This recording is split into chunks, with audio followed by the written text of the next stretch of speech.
Vous êtes prêts? Bonjour. Bonjour. Ah non, ça n'a pas d'énergie. On recommence. Bonjour! Bonjour! Ça va bien? Oui. Peut-être la version plus américaine. Good morning, sunshine!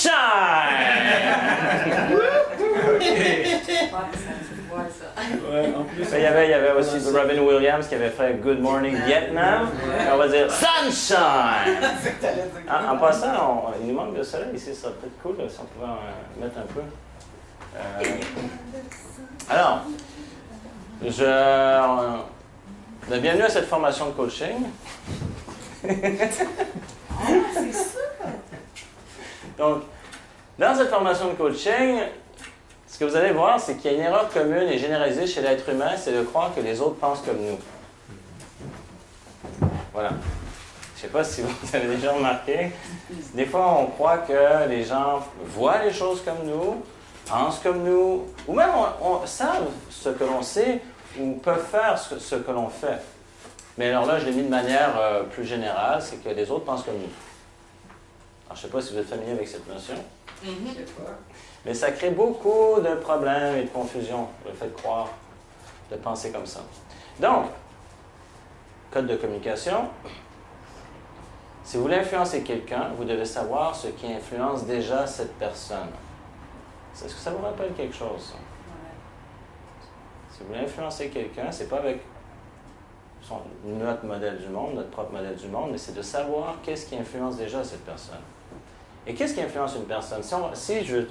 Là, j'utilise le jargon PNL, mais en termes de... OK. Qu'est-ce qui influence une personne? Ses expériences. Ses expériences. Ses valeurs. Oui, ses valeurs. Ses besoins. Hein? Ses croyances. Ses croyances, besoins. Tout à fait. Donc là, on commence à avoir une structure de subjectivité. Il faut la connaître. Ben oui.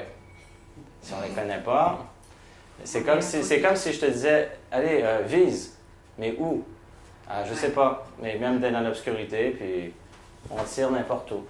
Éventuellement, peut-être si on a de la chance, on arrive à tomber à la bonne place, mais on a beaucoup de chances de passer à côté. Donc oui, c'est de mettre la lumière, de viser, d'être précis. Vous vous rappelez l'histoire du bateau à vapeur? Oui. Bon, c'est ça. Ça, c'était une histoire de précision.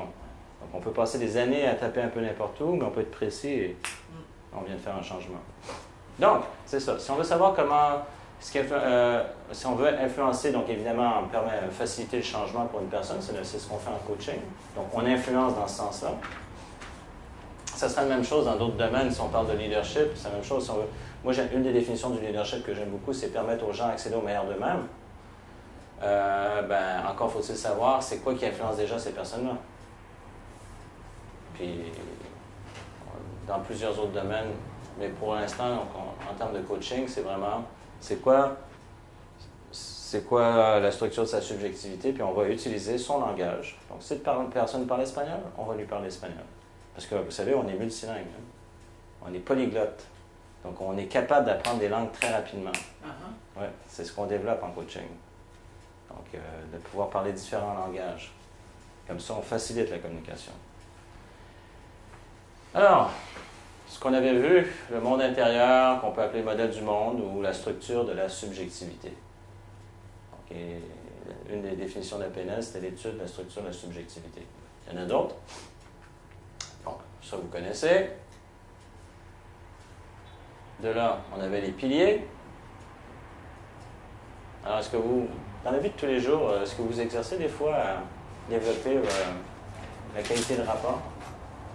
Faire des petits exercices de synchronisation, dire tiens, je vais sortir de mon mode naturel et je vais synchroniser la personne. Qui, juste parmi vous, le fait? OK, super, bravo. Et au niveau de l'acuité sensorielle, donc la plupart des gens ont appris à écouter les mots. Donc, la personne l'a dit. Mais qui porte attention aux qualités de la voix et au langage non verbal? OK. C'est pas nécessairement que la personne est en train de nous mentir. Ça pourrait. Mais souvent, des fois, la personne peut se raconter des histoires à elle-même. Elle peut chercher à se convaincre de quelque chose. Donc, c'est important souvent de dire, OK, la personne a dit tel mot, mais qu'est-ce que sa voix dit? Qu'est-ce que son corps dit?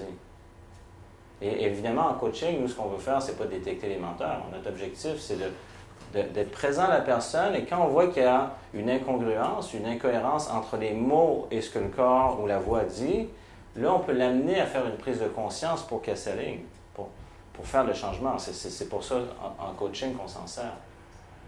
Est-ce que c'est clair? Orienter résultat, donc, qui parmi vous s'amuse à fixer des objectifs, OK, et qui a eu l'occasion de peut-être le faire avec d'autres personnes? Des fois, c'est juste entre une conversation. La personne, vous savez, des fois, on peut dire, peut errer. J'aime bien la métaphore où c'est comme un bateau qui va un peu au gré des vents et des marées. Mais des fois, juste de poser une petite question qui va amener vers un objectif. Qui d'entre vous s'amuse à préciser? OK, donc c'est simplement de développer. Excellent. Et puis la flexibilité. Donc cette fameuse flexibilité, ça revient à savoir, tout à l'heure je donnais la notion de rapport, mais je faisais référence en même temps à la synchronisation. Donc, que par la flexibilité, justement, on peut faire plusieurs choses dans notre manière de parler, dans notre manière d'agir, mais même de penser. Donc, des fois, ça serait même de prendre conscience de nos propres pensées. Et là, à ce moment-là, on fait preuve de flexibilité parce que tant qu'on reste dans notre mode, il n'y a qu'un mode, mais dès qu'on est conscient, ah tiens, voici un schéma cognitif, un schéma émotionnel, un schéma comportemental. Qu'est-ce que je pourrais faire différemment? Oui? Ça, je l'aurais mis dans l'acuité sur soi-même. Je suis attentif à ce que... Alors, ce que tu parles, donc là, mais aussi... attentif à soi-même, j'amènerais une nuance par rapport à l'acuité sensorielle. OK. Ce que tu décris, c'est une notion de réflexivité. C'est de penser par rapport à soi-même. Donc, parce qu'on peut voir, on peut entendre, on peut sentir. C'est sûr que là, on pourrait dire, je suis attentif à mon kinesthésique interne. OK, peut-être. Mais l'acuité sensorielle, généralement, on parle plus de l'extérieur. Mais je vous donne un exemple. J'ai eu la chance de rencontrer des gens en domaine du focusing. C'est un domaine qui a émergé du mouvement des années 50 avec Maslow et compagnie, comme la PNL. Et je dirais, des fois, on voit certaines choses où les gens sont comme spécialisés plus dans une chose ou dans une autre. Eux, en focusing, par exemple, ils sont spécialistes dans le ressenti, dans cette notion de conscience du ressenti interne. Donc, on pourrait dire, ils ont développé leur acuité sensorielle du kinesthésique interne. Mais ce serait plus spécifiquement par rapport à ce à quoi je fais référence, la notion de réflexivité. C'est ça. Mais je me rends compte que juste en traversant de nouveau les piliers, là, presque tout est là. Je veux dire, on pourrait tout mettre là. On va prendre chaque pilier et le développer. Absolument. C'est pour ça qu'on a comme regroupé. C'est quel pilier? Ouais. Est-ce que, si vous comparez depuis le début, est-ce que vous avez l'impression d'avoir assimilé certaines notions dans ces piliers? C'est drôle, hein, des fois, quand une fois que c'est assimilé, on n'y pense plus. C'est comme, ben oui. Ben oui, on a toujours été comme ça. Bon, la flexibilité, moi je la travaille encore. Ah, mais non, mais c'est ça. Ce que je vous dis, T'es toujours... tout ça, c'est à différents niveaux. Parce que je repense, je ne sais plus ça fait combien d'années, mais j'avais fait une session de coaching qui avait été ardue. Et vers la fin, il y a eu de la magie, ça s'est passé clou. Puis après, j'ai essayé de faire une rétrospective de ce qui s'était passé dans la session pour apprendre, pour dire comment je pourrais faire la prochaine fois pour ne pas attendre à la fin, pour arriver plus vite. Puis en gros, ce que je me souviens, c'était vraiment, ça revenait à la notion de rapport et de synchronisation. C'est que oui, j'avais un bon rapport avec mon client, mais j'ai vraiment, ce que je réalisais vers la fin, je l'ai vraiment synchronisé dans sa manière de penser, et qu'à un moment donné, on est passé à un autre niveau. Donc j'ai vraiment suivi pour guider. Mais si je résume, et quelqu'un aurait dit, ben ouais, c'est évident, on apprend ça dans la base en PNL. Oui, c'est évident, mais à travers tout... D'être conscient tout le temps. Oui, c'est qu'à un moment donné, quand j'ai vu, oui, je le faisais déjà, mais c'était encore d'aller à un autre niveau de synchronisation pour ensuite pouvoir guider. Quand j'ai regardé qu'est-ce qui s'est passé dans cette session. Fait que c'est pour ça, on peut constamment apprendre plein de subtilités par rapport à ça. Ouais. OK. Stratégie de coaching. Là, ce que je vous montre, je pense que ça va vous dire quelque chose. Avant d'aider qui que ce soit, voici 3 questions à vous poser. Je vous les ramène parce que certains d'entre vous, des fois en coachant des gens, m'ont posé des questions. Qu'est-ce que je dois faire? J'ai dit, tiens, ça fait partie du programme, on va voir les bases. Donc, avant d'aider qui que ce soit, première question, qu'est-ce que cette personne veut vraiment? De quoi a-t-elle besoin? Est-ce que ça vous dit quelque chose, ça? Parce que des fois, on est là, on peut avoir, nous, un objectif pour la personne. Mais c'est elle, c'est quoi qu'elle veut? Des fois, elle ne sait peut-être même pas, donc je vais le préciser. Ou même de quoi elle a besoin. Ensuite, vous vous rappelez c'est quoi ensuite? Est-ce que quelque chose l'empêche? Alors, C'est quoi qui l'empêche? C'est quoi qui l'empêche? Qu'est-ce qui l'empêche de l'obtenir? Et là, d'un côté, on peut voir, c'est l'état émotionnel. Alors, si une personne veut trouver une solution, mais dans un état limitant, c'est quoi ses chances de trouver une solution? Rien. Non. Alors, c'est de changer l'état le plus vite possible. Quand on est rendu là, je veux dire, évidemment, on peut faire l'accueil d'informations, mais quand on est rendu à ça, là, et son modèle du monde. Donc, ses croyances, etc., tout ça. Donc, des fois, on va voir, il y a l'état, mais évidemment, on peut faire des changements au niveau de la subjectivité. Donc, ça, on en entend moins souvent parler. En PNL, on en parle, mais je veux dire, c'est surtout Robbins qui fait ressortir rapidement cet état. Donc, comment, en changeant l'état émotionnel, on change plein de choses. Évidemment, en PNL, en faisant des techniques où l'état change. Mais des fois, c'est de voir la même chose sous différents angles. Et automatiquement, l'état et le modèle du monde, donc la structure de la subjectivité, on peut identifier, ah, tiens, il y a une croyance à changer. Clac, on pose une question, un recadrage, boum, c'est réglé. Des fois, c'est juste dire, lève-toi, respire, bouge, tiens, on va... vous avez vu le témoignage, à un moment donné, dans une des conférences où j'avais donc un de mes amis qui était suicidaire. Donc celle où il y a comme 200 personnes, j'ai l'air d'un preacher américain, là. Non? Non. ça, c'est Pour sur l'abondance. Hein? Oui, sur l'abondance, Ah oui. ouais, j'ai pas vu Bon, quelqu'un qui a parlé. Bon, à un moment donné, je mentionne ça, mais je veux dire, bon, oui, j'avais fait différentes choses avec lui, mais à un moment donné, on est allé au gym. Lui, il n'était pas habitué de s'entraîner.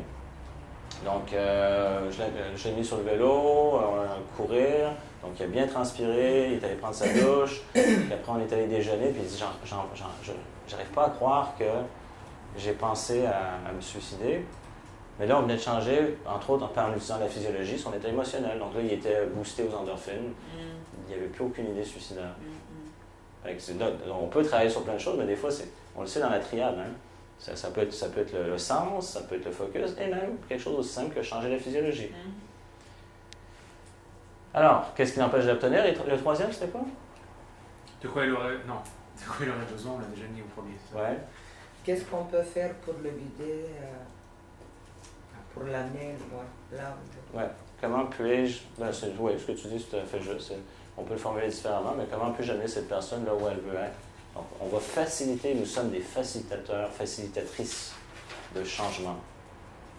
Puis des fois, Robbins dit des agents de changement, ou des catalyseurs. En tout cas, utilisez des termes qui vous stimulent. C'est bon d'utiliser des petits termes comme ça. Mais voilà, comment puis-je amener? Fait que des fois, tiens, je vais changer sa triade.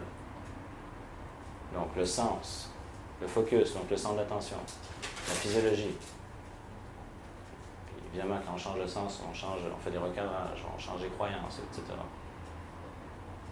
Focus, ça peut être des changements de sous-modalité, donc au niveau des représentations internes. Donc là, on est encore là, vous voyez, je suis en train d'englober plein de choses qu'on a vues. Donc ça a l'air tout simple, mais on peut commencer à dérouler un paquet de sous-menus à travers ça. Là. Alors, de là, 12 étapes d'un coaching efficace. Ça fait du stock? Ça le fait comme ça. Non, il aurait fallu que je les mette un par un, mais non, mais vous les avez déjà. Oui, je sais. Vous les avez. Et vous les aurez aujourd'hui. Je vous ai réimprimé au cas où vous aviez laissé vos notes à la maison. Excellent. Donc, mais effectivement, j'aurais pu les mettre diapo par diapo. Mais bon, alors je vais les lire. Et finalement, ce qu'on avait vu, ce que je vous rappelle, ce que j'ai fait, c'était une synthèse de 2 modèles, mais ça, je pourrais revenir là-dessus. Pour l'instant, ce qui nous intéresse, c'est d'avoir ces étapes. C'est Premièrement, c'est de se mettre dans un état optimal. Alors, si vous vous coachez et que vous êtes préoccupé, quelle est la qualité de votre coaching? Extraordinaire. Ouais. Ou même des fois, moi je me rappelle, je manquais de sommeil, j'avais des pensées intrusives. J'ai détesté cette session de coaching, il fallait que constamment je me ramène à focusser sur mon client. Donc ça a bien marché, mais au lieu que ça coule, que comme des fois j'ai l'impression que c'est facile, parce que quand tout roule bien, hein, c'est comme dans un engrenage, si tout fonctionne bien, on a l'impression que c'est aisé, mais il suffit qu'une petite pièce ne fonctionne pas, puis là ça devient compliqué.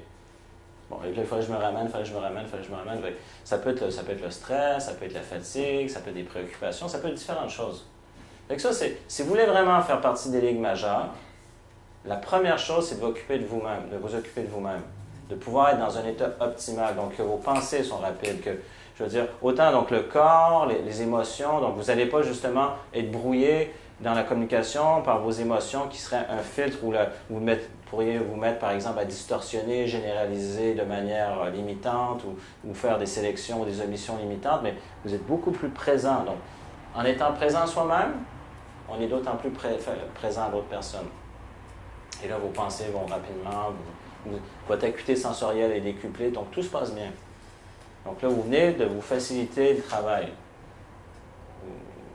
le coaching. Ensuite, évidemment, on a vu, c'est une clé, c'est de créer le rapport avec l'autre personne. Et ça, plein de gens vont vous le dire dans le domaine de la PNL, dans le domaine du coaching. Vous avez beau avoir les meilleures techniques au monde. Si vous n'avez pas une relation de confiance avec l'autre personne, donc ce qu'on appelle le rapport, il y a plusieurs de ces très belles techniques qui ne fonctionneront pas. Donc, certains vont dire 90% de la clé, c'est dans le rapport. Moi, j'ai remarqué des fois juste le fait d'être présent à quelqu'un, puis je ne donnais pas de conseils, on se croisait, puis avant même de faire la PNL, ou même à partir que j'ai commencé à en faire, mais la personne, on écoute, et, des fois on va juste poser une petite question, mais déjà cette présence, puis la personne dit « Ah, ça m'a vraiment fait du bien ». Bon. Est-ce que ça fonctionne tout le temps? Non. Il y a des gens qui ont le syndrome, genre, on pourrait appeler du disque rayé, où ils veulent raconter la même chose tout le temps, tout le monde. Mais certaines personnes, des fois, n'ont pas une vraie écoute. Ils vont parler aux gens, puis comment ça va? Ah oui, super, l'autre personne n'a pas écouté. Mais juste cette notion de rapport, ça fait plein de changements. Parce que là, c'est rare que les gens, justement, se retrouvent en présence d'une personne qui est présente, à qui ils peuvent avoir confiance. Puis là, des fois, ils disent, tu vois, c'est drôle, le fait d'en avoir parlé, ça m'enlève un peu. Donc, ils ont verbalisé, mais en même temps, ils ont entendu qu'il y avait quelqu'un qui écoutait. Quelqu'un qui, comme on dirait, qui est bienveillant, qui se soucie. Donc, en anglais, j'ai mis l'expression « who cares ». Parce que soucier, des fois, ça peut emmener la notion d'un souci comme se préoccuper, mais c'est pas dans ce sens-là. C'est qu'il y a cette attention bienveillante. C'est ça? Qui juge pas. Qui juge pas. Donc, il y a vraiment, c'est effectivement cette attention bienveillante. Et ça fait du bien. Après, on peut justement formuler le résultat désiré. Donc, l'objectif, le changement que la personne veut faire. Parce que des fois, c'est pas trop, c'est comme « Ah, je sais plus ». Puis là, c'est un mélange. Des fois, ça peut être de la confusion. Puis, à un moment donné, on amène l'attention sur quelque chose de plus précis. Donc, ce qui pouvait sembler compliqué, tout à coup, on est en train de simplifier. Ah, ben, en fait, et on peut aider une personne, vous savez, à préciser. Comme quelqu'un, ah, j'en peux plus, je veux plus ça, qu'est-ce que tu veux? Ah, je voudrais juste qu'on me laisse tranquille, puis j'aimerais ça être heureux, là, puis, OK. On va essayer de voir par quel chemin par où commencer. Donc, un objectif, un changement. Après, on va identifier le modèle du monde de l'autre personne avec tout ce qu'on connaît, toute la structure de la subjectivité. Donc, on n'est pas obligé de tout faire de manière exhaustive, là. Ce que vous avez commencé à faire avec le questionnaire et le profil, ça donne déjà une bonne photo. C'est une analogie, mais de la personne, de vous-même déjà, et puis si vous le partagez avec quelqu'un d'autre, c'est quoi les besoins. Donc, on a tous les mêmes besoins, mais on voit à des échelles différentes. Donc, il y en a qui sont plus importants que d'autres selon les gens. C'est quoi les valeurs? C'est quoi donc les croyances? On avait commencé à voir les métaprogrammes. Donc, c'est déjà d'aller dans ce sens-là. Et là, on peut parler la langue de la personne. ah, cette personne parle telle langue, je vais commencer à lui parler sa langue. Ça va faciliter la communication. Là. Alors, on identifie le modèle du monde, et en même temps, bien évidemment, on va voir, ça nous permet de savoir où est-ce qu'en identifiant ça, pouvoir trouver la cause ou la source. Une différence que je faisais, des fois, la cause, c'est que ça peut être au premier niveau, mais si on creuse, des fois, la cause de la cause, on va l'appeler la source. Et souvent, la cause, on peut le voir au niveau dans le temps, un événement qui s'est passé. Et certains thérapeutes ou coachs, comme par exemple Anthony Robbins, ne vont pas nécessairement mettre l'accent trop sur le passé. Comme par exemple, on a travaillé sur l'émotion, parce que ça fait partie du maître praticien en PNL. Mais il y en a qui vont dire connaître l'histoire, c'est intéressant, mais c'est pas nécessaire.